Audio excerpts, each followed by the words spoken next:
HBO's Lanterns is just as cold-hearted as its main character.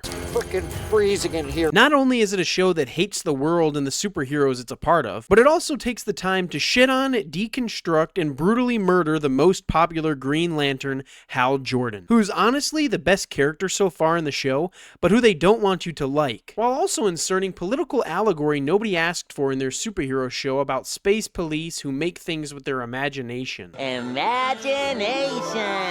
And also using a cheap storytelling technique called mystery box writing. HBO Max's Lanterns has zero respect for the Green Lantern Corps or the characters that made it popular in the first place. Episode 1 is nothing more than a disrespectful joke. The show starts in 1996 with young Jon Stewart watching Hal Jordan on TV, which he isn't supposed to be doing, and once his father arrives home, he quickly turns it off. Then Jon's dad takes his child outside and does what every responsible parent does, which is shoot at them so they can become fearless. We then get our first time jump to 2016 that picks up with Green Lantern trainee Jon Stewart waiting for his trainer Hal Jordan, who has been missing for 2 weeks, getting drunk and partying on another planet. Because 1, Hollywood hates heroic characters and constantly wants to deconstruct them, and 2, only has one storyline for men over the age of 45, which is to be a drunk, depressed, lonely shell of what they once were. While riding in the car with Hal, Jon starts complaining it's been 2 months and his power-hungry ass hasn't even gotten to wear the ring yet. So Hal takes his ring off and jumps out of the car, which goes flying off of a hill. So in panic, Jon then puts the ring on and wraps himself in bubble wrap to protect his fall, which we don't even get to see because who wants to see constructs in their Green Lantern show? Right, yeah, of course. Meanwhile, while Jon's walking back, Hal's at a taco stand signing autographs, taking pictures, and telling fans he doesn't wear the suit anymore because basically he grew up and he doesn't want to. But in reality, it's because this show hates its characters and doesn't want to be Green Lantern. So once Jon finally gets to Hal, he tells them that a hologram of Hal's younger self appeared out of the ring and gives him a message, that being it's hailing in Rushville, Nebraska. Hal immediately understands what he's talking about, freaks out, and flies away. Once Jon arrives to Nebraska, he finds Hal at a local football game where a shooting just took place. Hal suspects it was an alien-on-alien crime. His reason being the suspect chose victims who don't have any friends or family mourning them at the current moment. Now enters Sheriff Girlboss, who talks shit about Hal in every scene she has and says this is out of his jurisdiction. So they're not allowed to interrogate the main suspect who attempts to flee the scene, but is somehow caught by Jon, who takes a shortcut to catch up to him in a place he's never been before. That doesn't make sense. Hal then takes Jon to the bar because where else does a 59-year-old lonely depressed man go? And while drinking, Hal has this great plan to get into a bar fight so he can be put in the same prison as the suspect instead of using his ring to just walk into the jail. Obviously this backfires, and while our hero is getting the absolute shit beat out of him, Jon is flirting with a grandma who he walks out to her truck to have sex with and lights her cigarette with Hal's ring after being told it's very powerful and it has to be used with caution. When and if to use it, that's the whole ball game, Junior. But after years of trying to get said responsibility, of course he immediately abuses it because that's exactly what a power-hungry, entitled person would do. Hal then gets arrested and goes to court, where he is once again made a fool of when asked what agency he works for. He replies by saying, I'm Green Lantern. I didn't ask who you were. I asked which bureau you are an agent of. I'm Green Lantern, and I'm an agent of Green Lantern. Instead of saying the Green Lantern Corps, and then is bailed out by the typical Tyler Sheridan villain, who invites them over for steaks at his militia-guarded compound, and who doesn't want anyone that wasn't born on the planet being there, which totally isn't hidden messaging for illegal immigration. Because who doesn't want political allegory in their Green Lantern show? Right. And after that, we get our third and final time jump to 2026 when Jon returns back to the town ringless and finds Hal Jordan's body frozen, sitting in the bleachers with a bullet to the head. Oh, come on!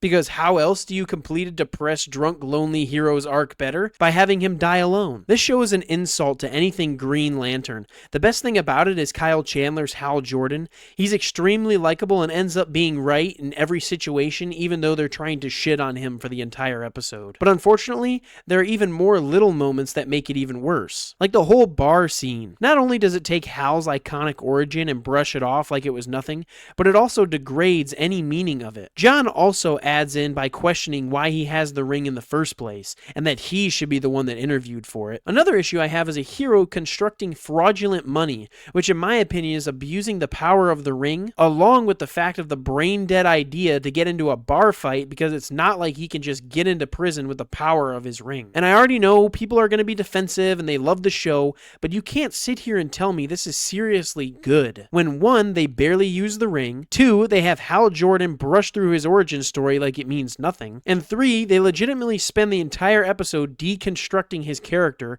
calling him an idiot and acting like he hasn't been doing this for 30 years. And even saying he's lonely, drunk, and doesn't even want to live. Then kill him just for it to most likely be an alien shapeshifter in his place. Or bring him back to then have him pass the ring down or actually die. I'm not desperate enough for Green Lantern content that I will say this is what we deserved from a Green Lantern show after 8 years of development, because it's not. But the biggest problem about this show is the cheap, lazy storytelling tactic it uses called mystery box writing, which is a technique where a narrative introduces an unanswered question, secret, or mysterious objects early on. And the tactic solely relies on presenting a puzzle, object, or event right at the start. In this, that being Hal's death and the mystery of the murder. Who killed Hal? A good question for another time. Then it escalates as the story unfolds. Characters will encounter complications that deepen intrigue rather than solving the issue. Like when they said there are 14 different known species who can shapeshift. A good question